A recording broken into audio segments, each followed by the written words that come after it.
ल हाम ड्यामबाट ड्यामबाट चाहिँ हामी बिदै भएर चाहिँ यात्रा सुरु गर्दैछौँ आफ्नो गन्तव्यतिर।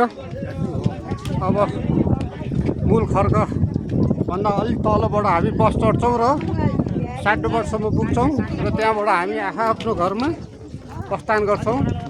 हाम्रो इमाडलको दाजु पनि हुनुहुन्छ यहाँ,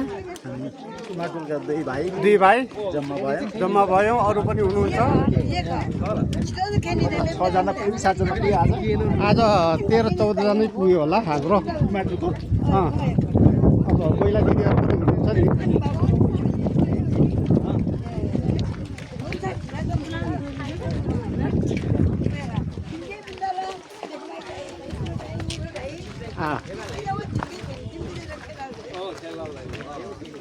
ओहो हामी खानापिना सकाएर अब हिँड्यौँ। 2 घन्टा 3 घन्टा हिँड्नुपर्छ अनि गाडीमा जाने हो। ल अनि घर पुगिन्छ, 5:30 गाडीमा जाने, त्यहाँबाट घर जाने। घर जाने। ल